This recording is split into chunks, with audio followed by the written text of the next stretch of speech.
tayo? So, tapos na tayo sa lahat-lahat ng iba't ibang uri ng teksto na ating itinalakay. Magbigay ka nga ng ilang mga teksto na natatandaan mo na ating napahapyawan o natalakay mula simula. Magbigay lang ng isa. Ardelia. Tekstong deskriptibo. Montor. Tekstong argumentatibo. Kalata. Tekstong persuasive. Tekstong narratibo. Okay? Yung mga teksto na yan ay may kinalaman yan sa magiging lungsaran o magiging framework natin patungo sa panibagong yugto ng pagbasa at pagsusuri kung saan mas hahamunin pa ang inyong mga pag-iisip kung paano nyo ito mapapagtagumpayan. Ito ay ang pananaliksik. Pero bago tayo pumunta sa pananaliksik, ano po na ang ating matiyang kalayunin? Pakibasa. Isa. Naunawaan ang kahalagahan ng mahusay na pagpili ng paksa sa pananaliksik. Yung ano, ikalawa. Naiisa-isa ang mga pamuan upang makabuo ng paksa. Next. Natutungo yung mga baksa pagpili ng paksa. Ang huli? Hindi.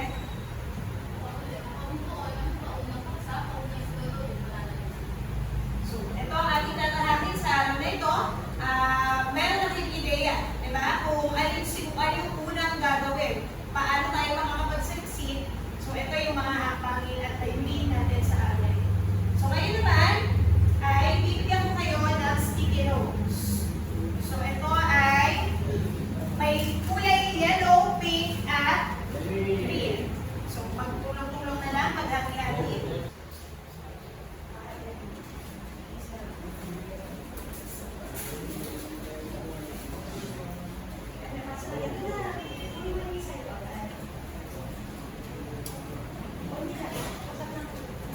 Pagsulat dyan, ayan nakalagay sa ating instruction. Sino ba yung walang ibang kulay? Bigay niyo na siya.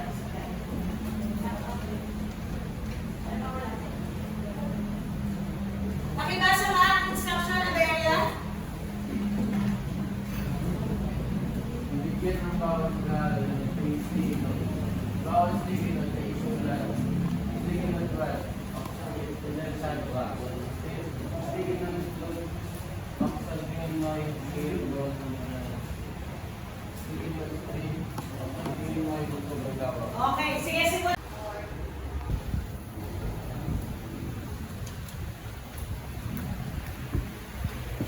Ito ang kulay green.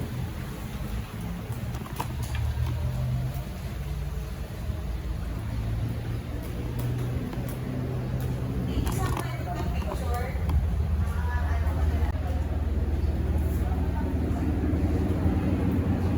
Malamang, guys. May isang pwede mag-picture naman. Another. Lagay na dito ang maaari na ingredients. Sandali lamang yan.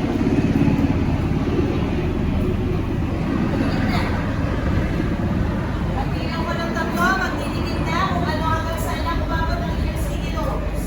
Simulan. Isa, dalawa, tatlo. Dikit na. Dikit na. Wala nang magsusulat. Tapos na. Kung ilan lang ang nasagutan.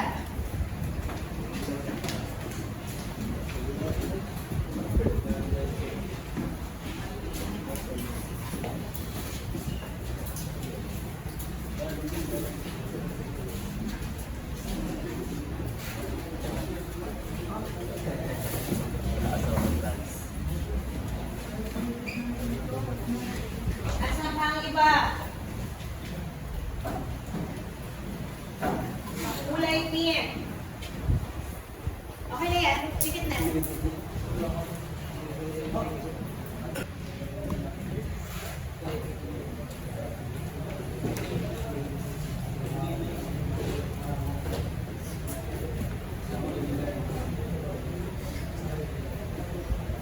Okay na tayo? Kulay pink. Okay na yan?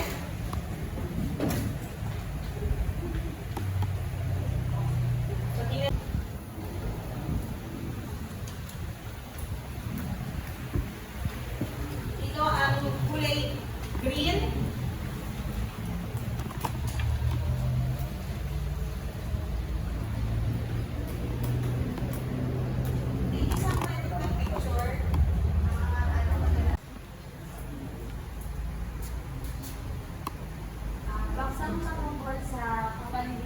kalikasan ang sa tingin kong malawak. Patungkol sa kalusugan at mental na kalagayan.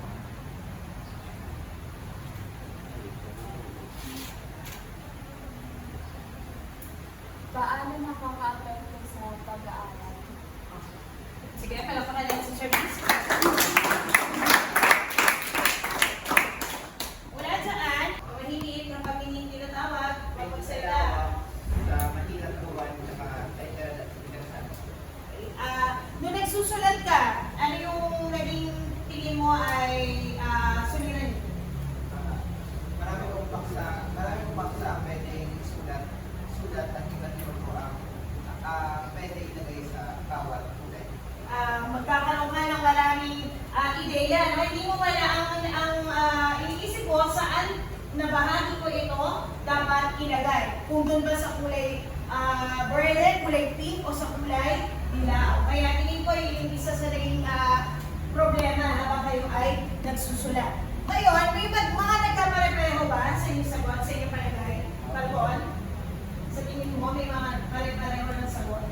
Sa akin pa rin ay meron ng buwan dahil sa aking nakita sa harapan is parehas buwan ng pangsang mahirap gawan na layas. Saan bahagi dyan na? Sa tingin mo ay sobrang lawak, mahirap gawan, o sa interesado ka? Sa mahirap gawan.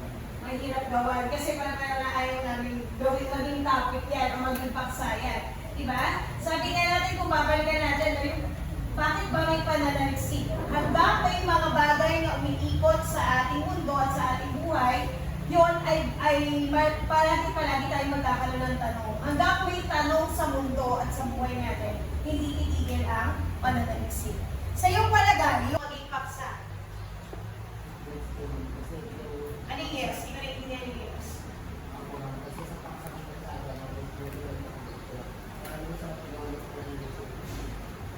Okay. Ano naman kung hindi pare-pareho?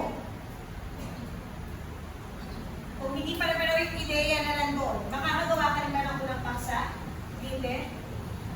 Dito sa pink. Kung kakaiba po ay hindi pare-pareho ng mga ideya na nakalagay sa kulay pink na bahagi ay maaari pong magkaroon kung nagdalang mo sa kung ano ang isipin at mas mahihirapan magpagagyo. May iba't ibang ideya na dapat mo gawin. Okay. O kaya naman, mag-iisip ng pangkat kung ano talaga yung pinaka-importante. Maaring pare-pareho or di magkakapareho, pero maaring yung tingnan o i-weigh kung alin doon talaga yung tingin nyo mas kailangan gawa ng pananaliksik. So dahil mula dyan, nais ko naman kayo ngayon pumunta sa inyong pangkat. Bibigyan ko kayo ng strip of cards at envelope, ang dadala ng inyong mga marker. Mula dito sa mga paksang naisip nyo, gagawa kayo ng topic builder. So may 10 minuto lamang kayo. Ito ang halimbawa natin. Sa topic builder nyo, meron na dito sheet, i-didikit nyo na lang sa kartulina. Nakalagay doon sino. Sino ang target nyo? Participants. Ano? Tungkol saan ang inyong pananalipaksa? Saan? Okay? Lugar or luna. At bakit nyo yun gagawa ng pananaliksik? Okay lang, nasagutin nyo yun ng ganun lang, as is. Hindi pa talaga yung mismo paksa. Pero kung magagawa nyo, katulad na halimbawa, no, may halimbawa dyan na ang isang halimbawa ay epekto ng social media use sa mental health ng senior high school sa online learning.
Dito maglalagay ang mga mecha.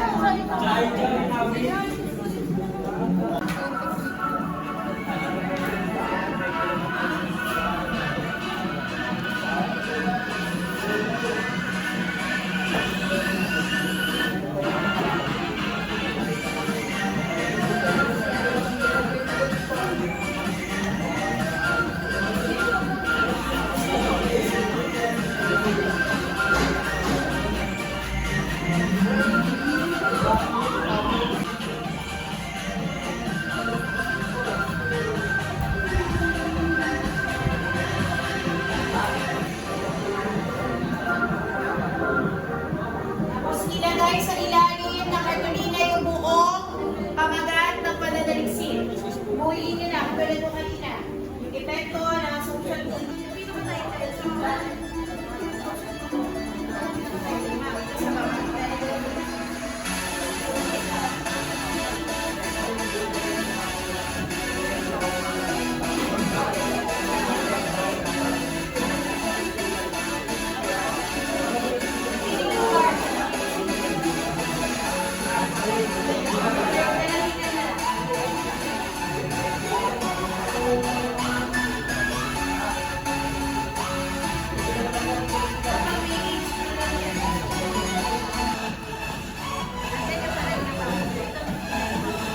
Graduate na naman yung bawat bahagi. Tapos, sa ilalim yung sinagat.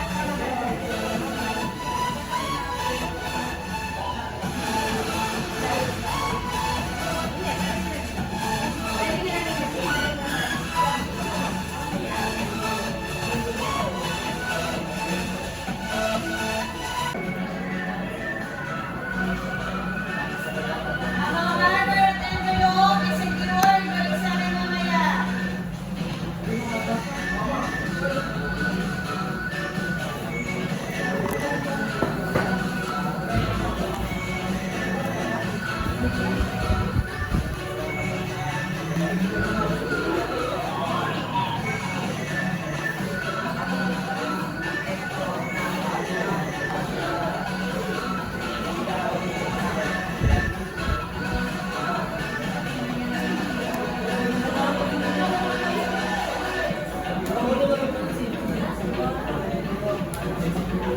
Aling naligigil.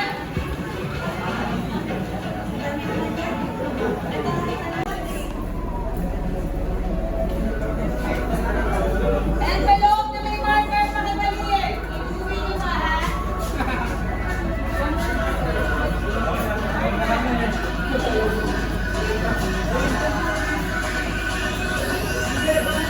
Okay, sino hindi pa nagpapalit ng envelope?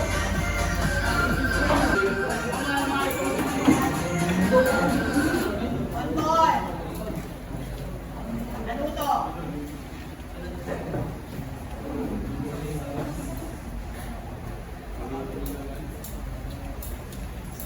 Ngayon, pupunta tayo sa inyong mga pangkat.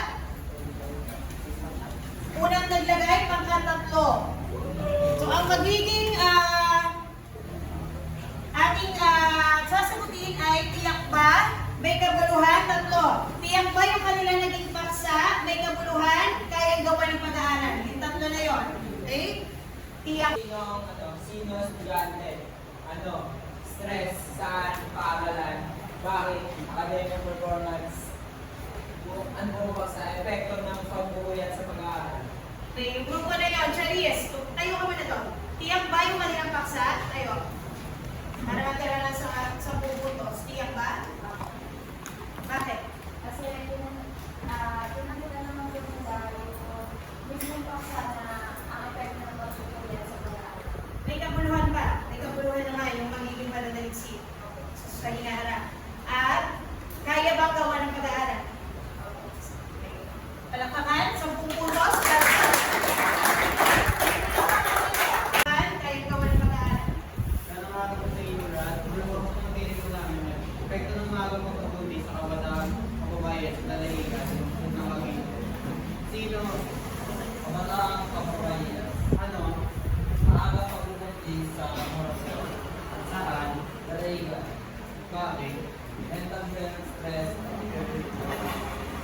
Sige, pagkasin mo ano? Epekto ng mga pag-uwi sa pagkakaiyan sa tinaitan ng sobrang mga kapatid. Ano ang inyong feedback? Dinabelia?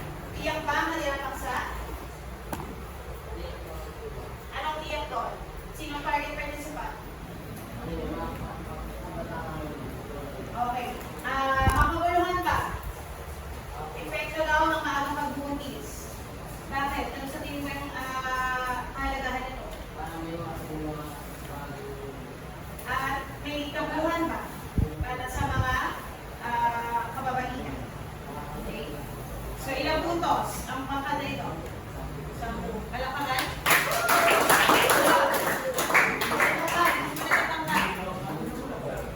Magandang umaga. Sino? Si Dati na mga junior high. Ano? Kalusugan? Saan paaralan? Bakit? Academic performance. Ang buong baksa namin ay epekto ng kalusugan ng mag-aaral sa SPFHS ng junior high school na nakaka-apekto sa kanilang academic performance. Sino ang mag-bigay feedback? Ardelia. Tiyak ba kanilang baksa? Daniel? Specific ko naman po yung kanilang mga nilagay po na kailangan tulad po sa sino, yung mga tulad po sa mga estudyante po na kasama ko. May kabuluhan pa. Meron naman po dahil umiikot po siya sa kalusugan ng mga estudyante. At kaya yung mga mag-aaral. Kahit Anong puntos pala? 9 po. Para nalukos ka lang. Baklagan ka kami. Sabi ka natin. Baklagan ka kami. My God!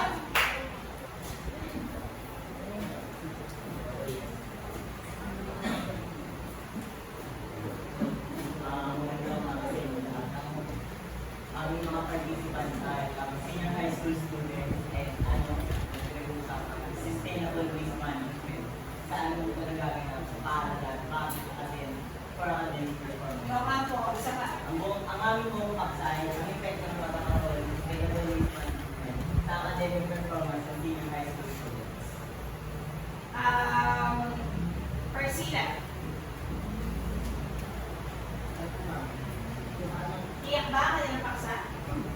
Kasi nakafocus po sila sa sustainable waste management na target or tao na sila pagtuunan ng pansin yung mga senior high school. May kabuluhan. Kagulan po dahil magiging maayos o mas magiging sa paaralan na tulad ng senior high school, senior high, mahanap na mga yung waste management. At kaya gawa ng pag-aaral. Dahil doon, Ilang puntos? Hindi na kagagawin si Galata. Okay? So, sa isinagawang activity ay bigyan natin ng katanungan. Dahil yung paksa ang pinaka-interesado ka sa apat na ibinigay nila noon. Kasi, sa anong pangkat ka interesado na gawa ng pag-asiksi? Bakit? Okay, meron sa mga paksa ang pinaka-popular na, pinaka-malimit na gamitin or maging paksa. Malilayan. sustainable waste management. Okay, sustainable waste management. Ay naman ang kakaiba. O parang ngayon mo lang tingin mo magiging pananaliksik. Kanina yun. Meron ako napakinggan. Kanina. Sige.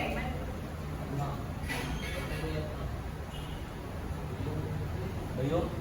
Kakaiba ba yun? Meron kayong hindi nilagay. Mismo sa pangkat niyo pa. Or Daniel? Yung bawal po yung sa pagbubunis po ng mga malaki. Kasi, ano na yun eh, hindi na ito wala lang sa paaralan. Ito ay sasakop na at sasaklaw na sa komunidad ang pinag-uusapan. So, medyo mas malawak. Naiintindihan mo ba? Yung tatlo, ang kanilang mga halimbawa, ang pamagat ay nasasaklaw lamang ay sa loob ng paaralan. Pero dito, nung nabasa mo, sasaklaw na ito sa komunidad. Kung aalisin ba yung mga bahaging sino, ano, saan, at bakit, yung sa inyong topic builder, magiging malinaw ba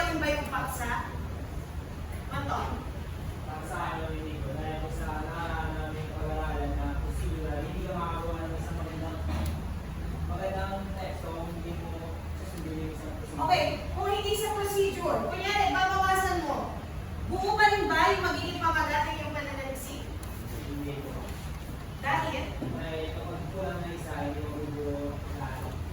Okay. Tama. Kung may mawawala doon, no? Yung apat na yun na yung bahagi yun na yung parts ng pamagat na, hindi yung panalansik. Pamagat nung paksa ng iyong panalansik. Yung titigil dahil hindi rin tumitigil ang katanungan sa mundo. Lalo sa pabago-bagong fenomeno ng mundo. Patuloy ito at patuloy na itininawan ng tao ang pangyayari at pagbabago sa kanyang paligid. Paano daw pumili ng paksa? Paano pumili? Ang unang mahalagang hakbang para na-receive ang pag-ibig ng paksa, ito ay pangkalahatang sentral na ideya ng pinamalaan sa sulating pananaliksik. Dito nakasalalay ang ikatatagumpay ng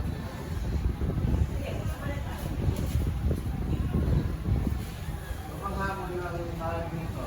May mga pagkakataon upang mapadali ang pananaliksik. Pinipili na lamang ng manunulat na ang palasak at mga paksa lagi na nakikita sa paligid. O kaya naman ay mga paksang pag-aralan. Ganun yun, di ba? Sa puntong ito ay dapat aanaan kaya kabunuod ng pananalisik ay upang magpahagi sa iba ng bagong kaalaman at maging pakailangan dito sa Okay. Ano ang unang kapang paksa? Anong layunin mo at anong gagawin mo pananalisik?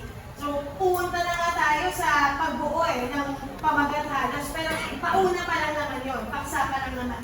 Okay? So, sabi dito, ito yung pagkalatang sentral. Kapag may paksa ka na, lahat ng bahagi ay magtutuloy-tuloy na. Kaya di ba, pag may target topic ka na at paksa, hindi na magiging mahirap sa buong mga mananalisik. Kailangan mo na lang ay i-filter o i-trim down paano ito magiging specific. Sabi naman mga kanina nakabuo na kayo ng pamagat.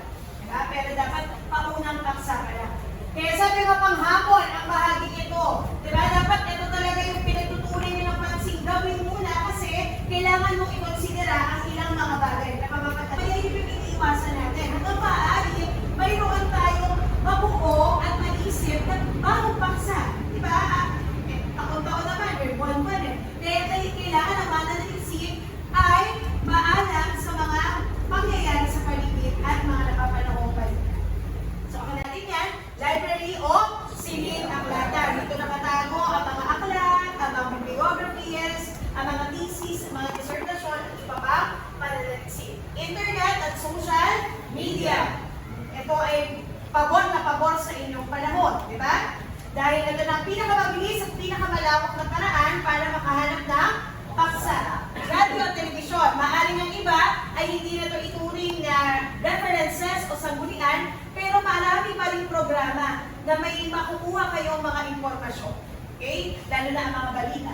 Sunod, mga babasahin, journal, or thesis. Maaari din makakuha ng reference mula sa mga guro, dalubhasa, or experts, maging sa mga otoridad. Diba? Kanya, gusto mo kunin ang population ng Cavite City, maaari kang pumunta sa DSWD. Gusto mo makuha ang crime rate, maaari kang pumunta sa police. Diba? May mga designated na mga ahensya ng gobyerno na pwede niyong lapitan para makakuha ng datos. Diba? Bahagi nga lang yan bilang mananaliksik ang wastong pagpapaalam bilang bahagi ng etika. Mga pangyayari sa paligid, ito yung dapat aware kayo. Awareness. Diba? Baka mamayang alam mo pang presyo ng bigas, 8.20 pesos. Hindi man magbasa, manood ng mga balita. Kahit din man lang maging ang bagyo bilang isang hindi. At syempre, panguli, tiwala sa iyong sarili. Na kaya namin to, kaya namin matapos itong research na to. Sa tulong ng mga kagrupo at sa tulong ng iyong sarili. Kaya hindi naman natatapos sa research eh. I-defense mo pa yan eh. I-defend mo yan sa harapan, tatayo ka dyan, at ipapakita mo ang iyong mga datos.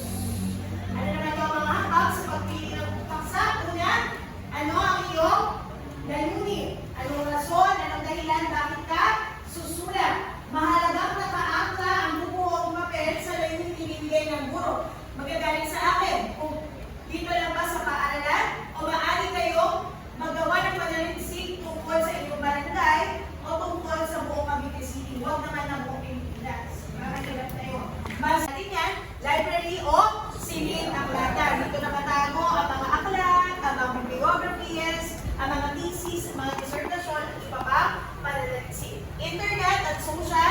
media. Ito ay pabor na pabor sa inyong panahon, di ba? Dahil ito na ang pinakamabilis at pinakamalawak na paraan para makahanap ng paksa.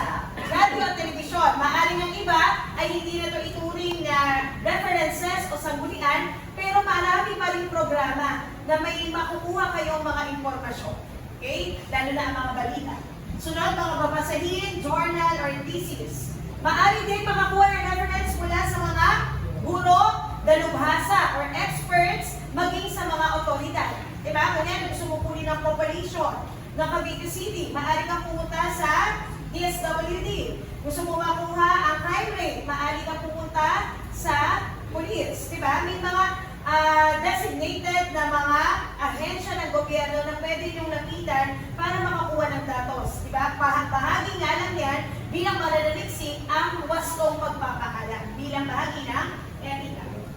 Mga pangyayari sa paligid, ito yung dapat aware kayo. Awareness. Diba? Baka mamaya alam mo pang presyo ng bigas 8.20 pesos. Kaya yun yung iniiwasan natin. Hanggang maaari, mayroon tayong mabuo at maisip na bagong paksa. Diba? Taon-taon naman, may buwan-buwan eh. Kaya kailangan ang mananalisip ay maalam sa mga pangyayari sa paligid at mga napapanahong balita. So, hindi man magbasa, manood ng mga balita. Diba? Kahit yun man lang maging ang bagyo bilang isang at syempre, pahuli, tiwala sa iyong sarili. Na kaya namin to, kaya namin matapos itong research na to.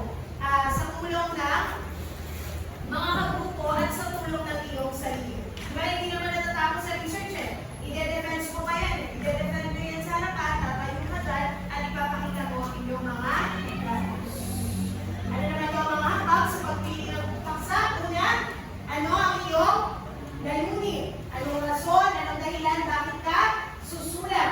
Mahalagang nakaangka ang bubuo o mapel sa layunin ibibigay ng guro. Magagaling sa akin kung dito lang ba sa paaralan o maaari kayong magawa ng panaliksik tungkol sa inyong barangay o tungkol sa buong Cavite City. Huwag naman ng buong Pilipinas. Makakilap na yun. Mas ka? Lima. So katulad ng maaari ginawa natin kanina, di ba? Dito sa City Notes, kumabalik kayo. Pwede kang tumingin kaya nung sabi ng isang grupo kanina, ma'am, pwede po bang tumingin kami ito? Pwede. Kasi yun nga yung mga nilagay naman dito. So pwede ba ito hanggang lima? Tapos, kapag nakita mo rin ito ng lima, i-filter mo. Alin dito yung mga mahirap gawin? Alin dito yung imposible? Diba? Saka kung ano yung pag-iiwan, kaya yun yung nakalagay sa dulo. Magtala ng ideya, tingnan nyo at ang kunin yung paksa ay yung paksa na sitingin nyo, marami kayong makukuha ideya o impormasyon. Tapos, sa kanyo nilimitahan ang inyong paksa. Diba? Kanina nakita ko naman na meron na kayong kaalaman at kamalayan.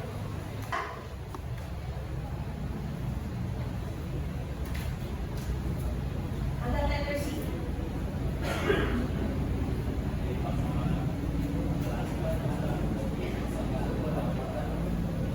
Pare-pareho, ay wala, hindi ko alam yan, di ba? Mas okay yung karanasan nyo ay nasa loob lang ng inyong hangga. Gusto mo ba? Higit, meron mo ba gustong higit na makilala o malaman? At pinaka-importante sa lahat, dapat ang paksa ay napapanahon. Di ba meron nga tayong time frame tungkol dyan? Obsolete na kapag ito ay 5 years pababa.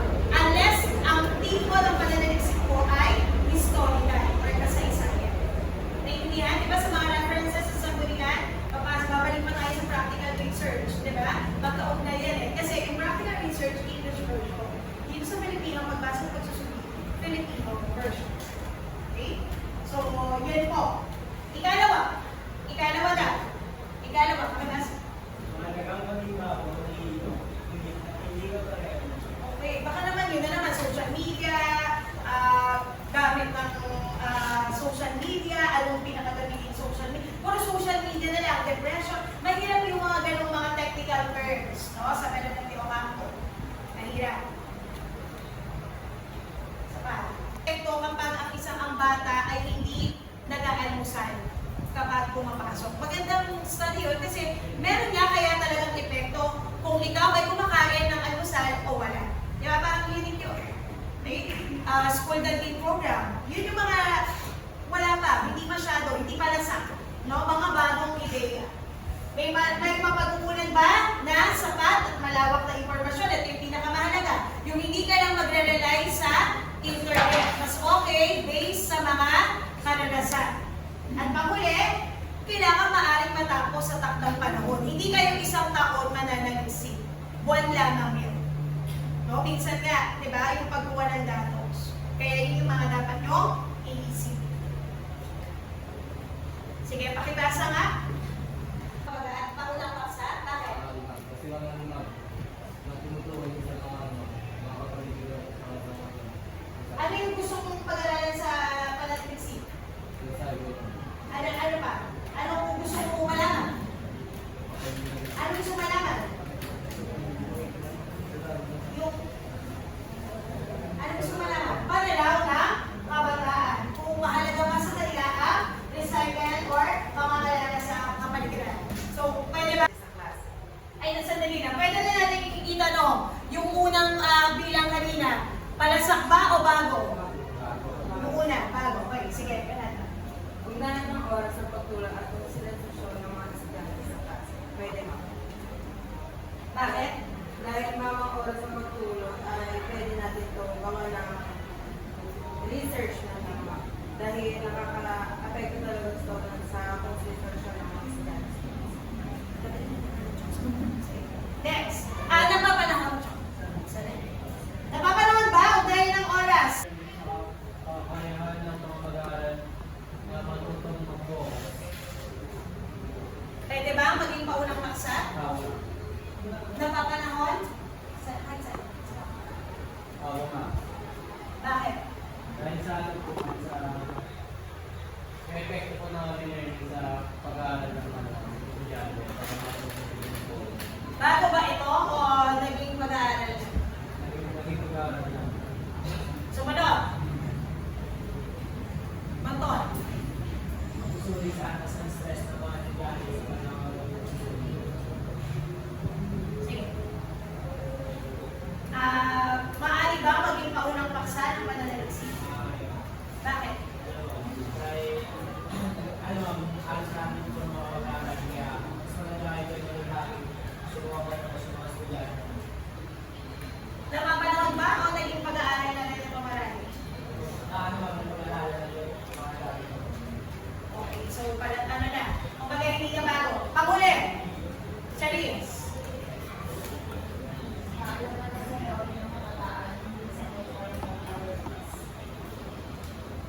Maaari ba maging paunang pananaliksik? Dahil?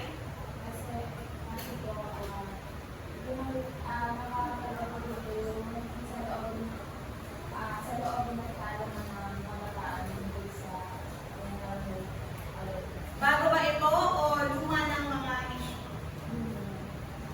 Sige.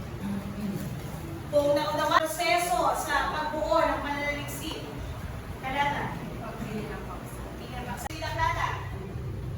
Social media. Social media. Artikulo. Ano bang balita? Ang recitation na balita. Saan nakuha ang balita? Radyo at telebisyon. Saan pa? Patingan.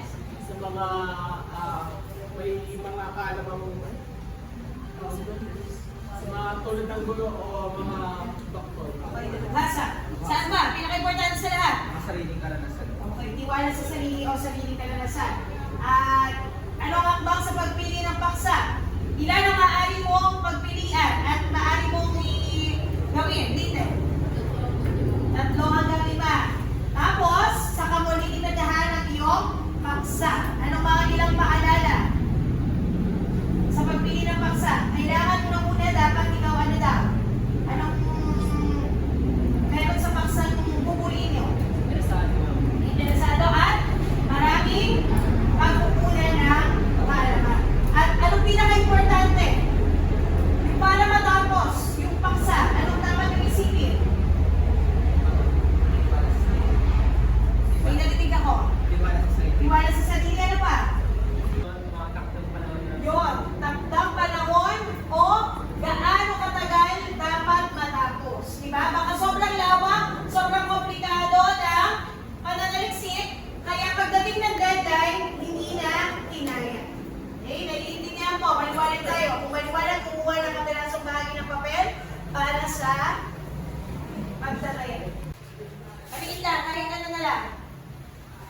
Una, ang mga sumusunod ay dapat na isaalang-alang sa pagpili ng paksa maliban sa A. Kakayahang pinansyal, B. Interes at hilig, C.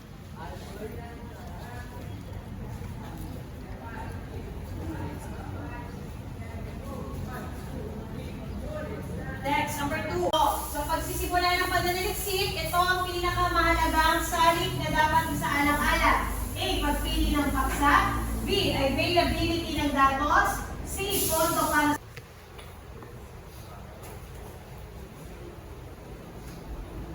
okay yan? Ika-apat, ang mga ito ay maaaring paghanguan ng paksa maliban sa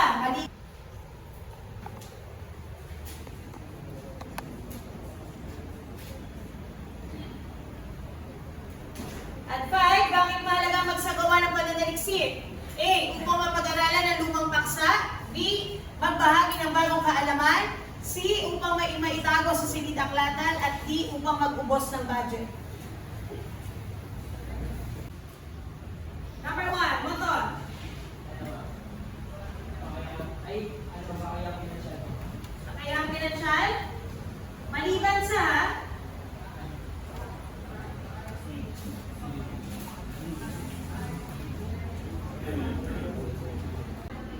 gastos. A. Number 3. Number 3. Sabi ro. Sagot na lang. A. Pagpili ng paksa. 4. Sa kampo.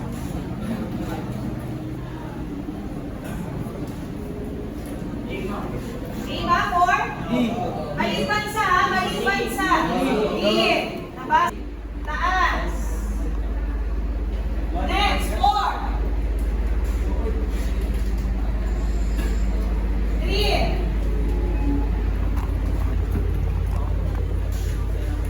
2. 1. May 0. Steven, 5 ka? Hindi nga, hindi ka nag-task kanina eh. Hindi ko kino-question. Ilan kayo ngayon? 3, 6, 9, 12, 13, 14, 15, 16, 17, 18. Dapat 25, 13. Ilan na? 21. Sumobra naman. 12 lang to. Tama na? 15. Nahinang tsumamba. Diba? Sabi ni Steven, natago agad, oh, may bako. Wala akong sinasabi. Diba? Okay? Sa inyong journal, gagawin niya ng coded 221. Dalawang bagay na natutunan, dalawang bagay na kumuha ng internet.